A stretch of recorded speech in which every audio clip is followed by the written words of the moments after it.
Hi guys, it's Carol. How are you? I'm pretty good. I've been wanting to make a video for quite a while now, and I just couldn't make myself do it. I just couldn't make myself do it.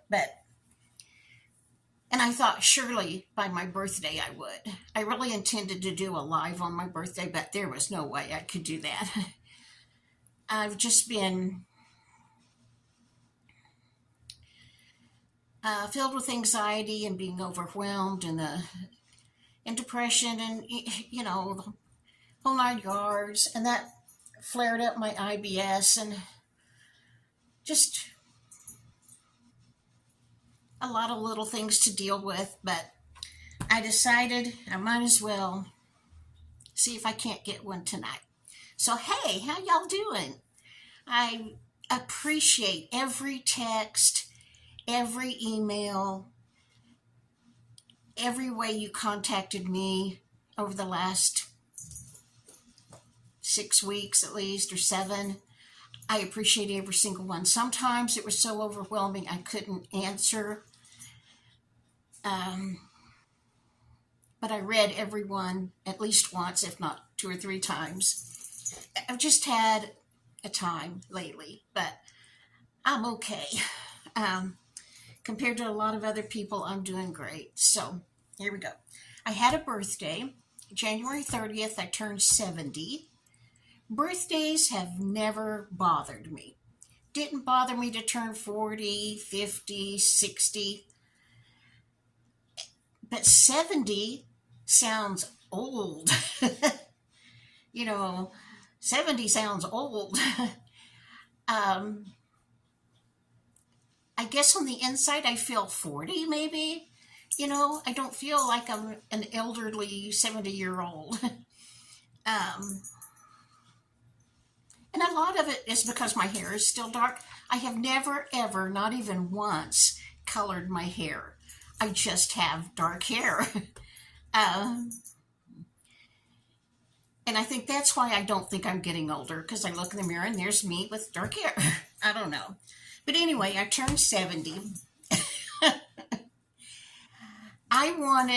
I celebrated with some family Monday night, some family Tuesday at lunch, some family Wednesday night. And on Monday night, I told Casey I wanted to have beans and cornbread. That's one of my very favorite meals. My other favorite meal is lasagna. We had that Wednesday. What did we have? Tuesday. What did we have on Wednesday? I don't even remember. I don't know. But anyway, I ate 3 meals with family members for my birthday.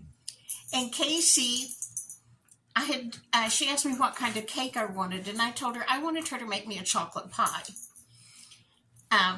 That's what I always asked my mom to make me for my birthday, was a chocolate pie. And so she was going to, but she had some doctor appointments and I don't know what else, a couple of busy days, and she didn't get the pie made. So she went to Walmart and bought me a round white birthday cake. And that was the day I wanted pinto beans and cornbread and chow chow for my dinner. She set the cake on the counter next to the crock pot where I had beans cooking on high. Next thing we knew, the frosting had melted and slid down the cake. I told her that was fine with me because that icing is too much for me. It's too sweet. But we thought that was funny. My kids all pitched in and got me an end table that's got a thing to plug your phone in and has a drawer and a shelf and things. I'll show it to you. I'm going to move my living room all around. And then I got flowers, and I got 3 lipsticks, and my sister sent me some things. She sent me 2 packages of cookie mix and this oven mitt that says Baked with Love by Sissy. My immediate family always called me Sissy. But anyway, she got me that. We all thought this was the cutest gift ever. And I told Casey, I wish she could find out how to make these if the equipment wasn't, gosh awful expensive. I wish she could make these. We just thought it was the cutest thing. And this one, I've got two like this, and this is Cooking with Rhett and Taylor. Because, my grandkids are always helping me cook when they're here. um, so we thought that was just the cutest thing. I went to the mental health clinic this week. Monday, I go to see my family doctor, I guess, that gave me the blood pressure medicine. My blood pressure is doing really well.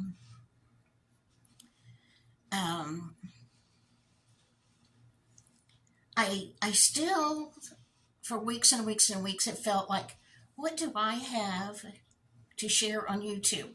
What do I have? Nothing. But several of you told me that there's a lot of loneliness in the world, and that I could have a visit with some lonely people over YouTube. And I've always told you I want my videos to be like you're here in my apartment, sitting on my couch, drinking a Dr. Pepper and having cookies with me and just visiting. So even though my confidence is shot, I'm just going to go with that there's some lonely person out there that would like to listen to me just talk about nothing. The dogs are doing good. Oh my gosh. We had such bitter cold. I'm sure you did too. Today was a fairly nice day. I'm glad we are out of those negative wind chill numbers.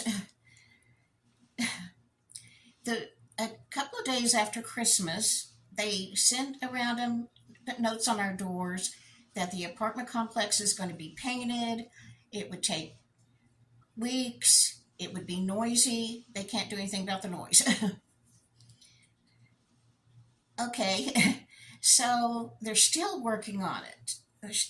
They don't have, there's 6, 7, 8 buildings counting the office and the maintenance garage, and they don't have, probably half of those aren't painted yet. They work on pieces. And you know how Toby is. Toby is very protective of me, barks his little head off, doesn't like strangers.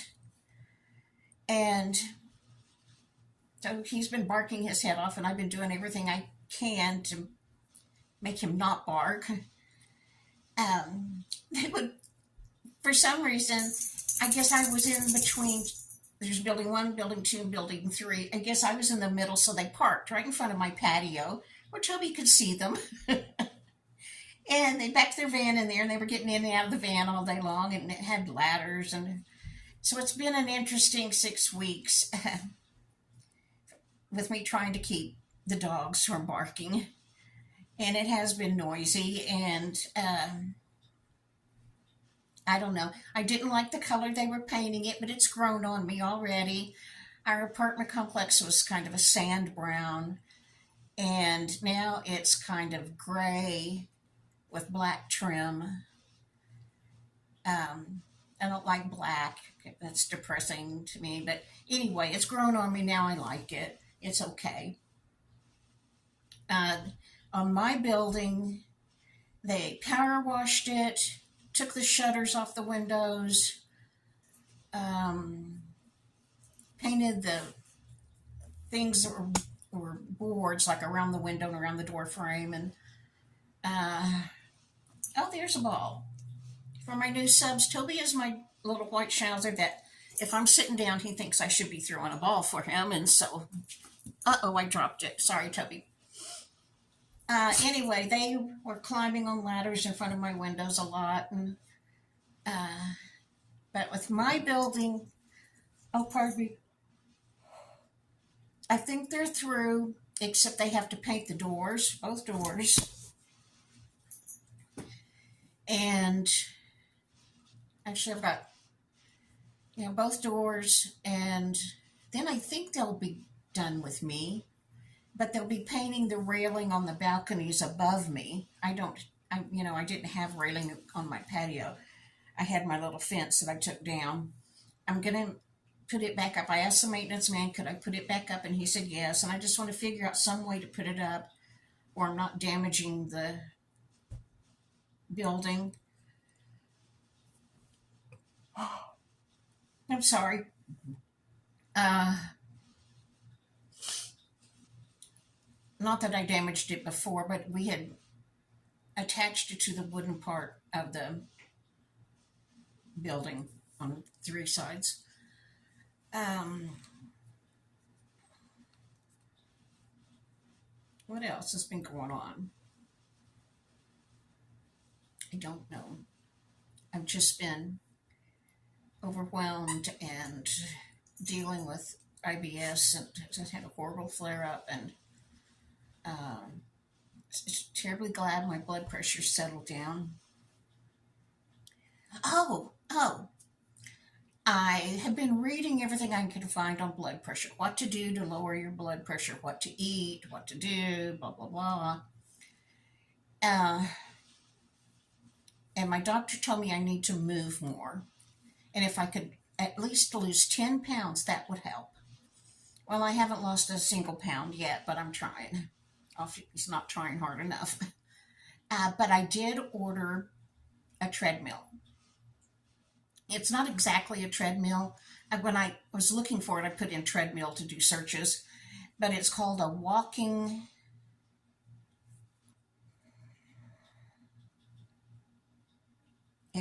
something. I don't know, walking pad. I don't know.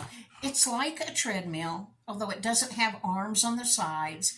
You can't make the incline go up. It's just flat, but it counts time, and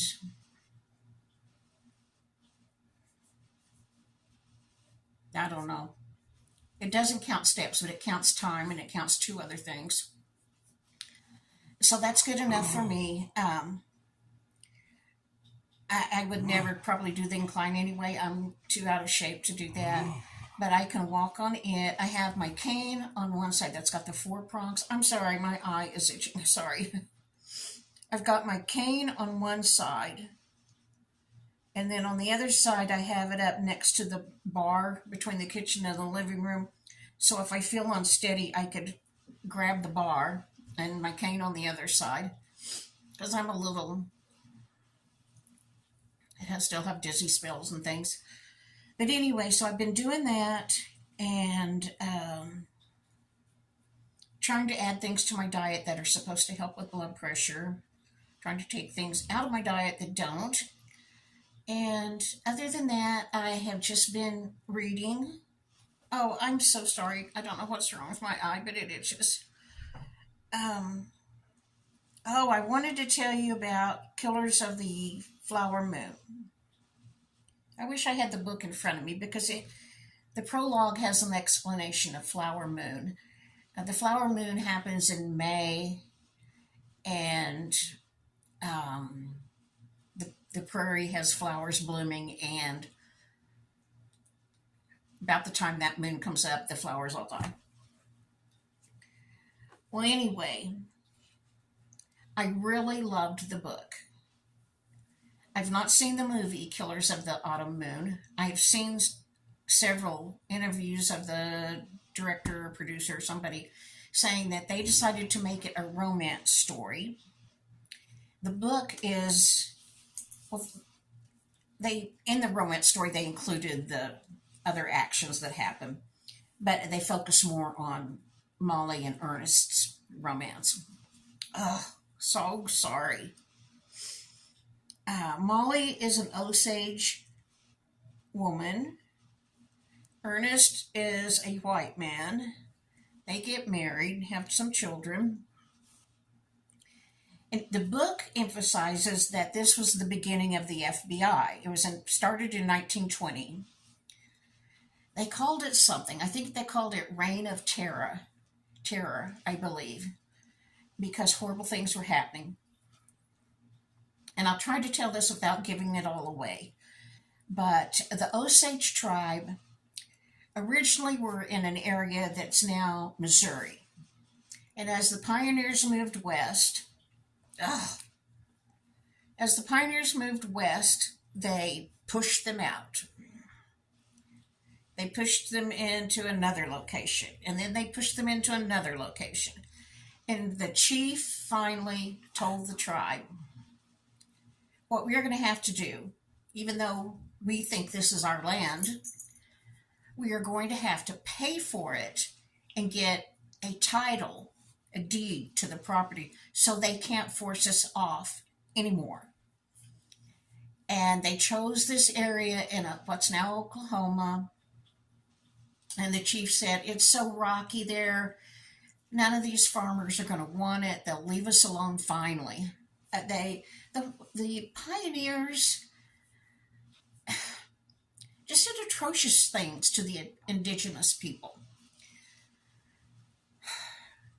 And there's a lot of that in this story about they don't like to be called Native Americans or Indians. They like to be called indigenous people or the people or Osage.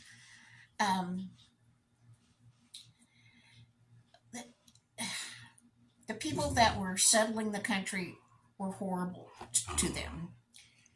And they forced them into several places, and the chief finally decided, we're going to buy this land.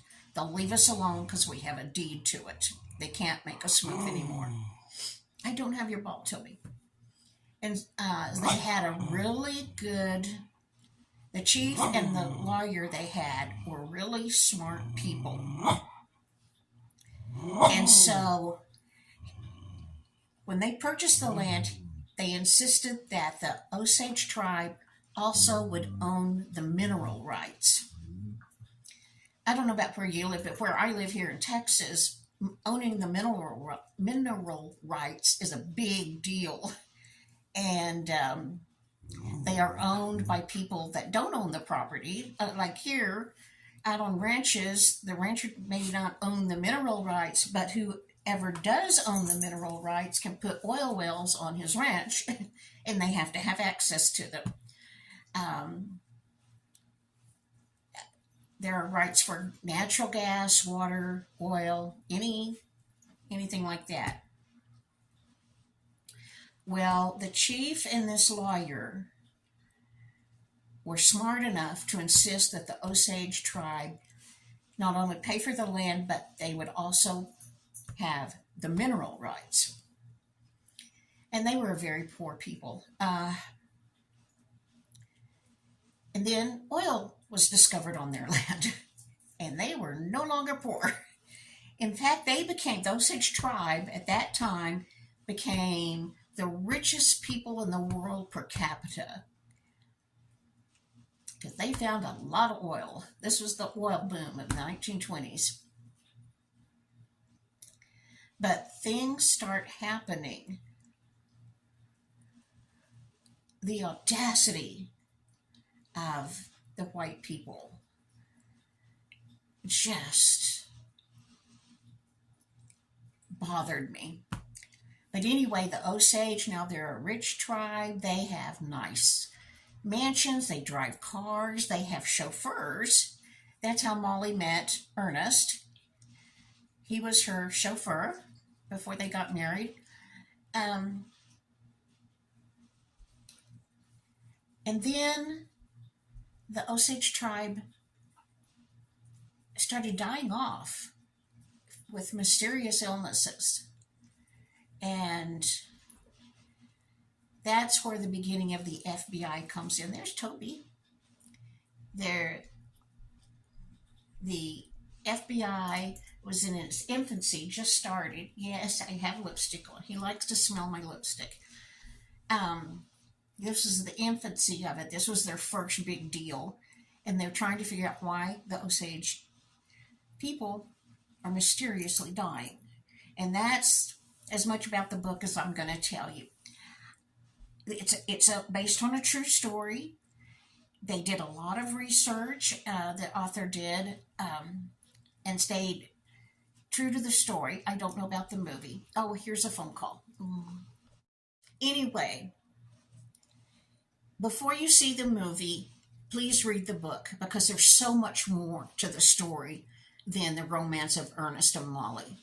I really enjoyed this book. I like this book because each chapter I think, the audacity of these people. And then the next chapter, it would be more intense. Uh, they were just cliffhangers after cliffhangers, and I just really had to finish the book in one sitting because I wanted to find out what happened, and um, I thought it was a good book. Not a pleasant subject entirely, but few things in history are real pleasant sometimes. Anyway, that's Killer of the August Moon. I'll put a picture in here.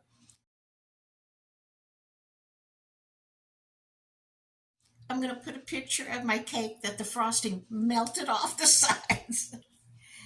And I'm going to let you go. But it's good to make a video again, and I'll try to make another one. I don't know if I'll be able to make one tomorrow or the next day. I'm just gonna have to work my way into it. But I so treasure the text and emails that you sent me. I have never in my entire life had so much encouragement, so much support, so many friends, so many kind people in my life, and I appreciate every one of you. I've just had a real rough spell, but I'm coming out of it. So I don't know what I'll make a video about. I have to do a lot of cleaning. When someone is in a real, true depression state, they don't care if the dirty dishes pile up, if the laundry piles up, if they have no motivation and they don't care. And that's where I've been, so I've got a lot of work to do. My granddaughter Taylor and we were going to make cookies Friday when they were with me. And so I was getting out all the ingredients before we started. We were going to make ginger molasses cookies, and I found everything I needed except for the ginger. I have a pantry in my little kitchen. We started pulling things out of the pantry, looking for the ginger. My stove is covered, a counter is covered, the table's covered. There's some things on the floor because things had just been crammed in that pantry, not put away nice. It was just a horrible mess. And so Taylor and I pulled all that stuff out. We were almost done when we finally found the ginger in the very back, but we just kept on going because we'd already made such a big mess then. I may show you me fixing my pantry back. Not that that's anything of much interest, but that's what I'll be doing pretty soon. I don't know what else I'll come up with, but stay tuned and see what I do come up with, I guess. Okay, I appreciate you guys more than you can ever imagine. I really, really do. And I've missed you, and I appreciate all the ways you've contacted me and given me support and encouragement. You guys are just the best subs on YouTube. All right, I'll see you in the next video. Maybe it'll just be a day or 2 or 3. Bye. Our family tradition is to always have blueberry muffins on everybody's birthday. And there's the white bakery cake. You can see the frosting just fell right down. This is my daughter, Casey, and the flowers she got for me. Casey's a sweetheart. And then here is my older daughter, Becky, and the flowers that she brought to me. They're beautiful. And the kids set the table. Casey bought Pioneer Woman napkins, and when we opened them up, there's a recipe printed on half of the napkin. We thought that was kind of cool. Oh, one more thing. I had told you that when my psychiatric appointment came up, I just could not make myself leave my apartment. I just could not. And you suggested telemed. Yes, all of my doctors will do that with me. I just have to schedule it ahead of time. So That's a good thing for me. Okay, this is it. Bye bye.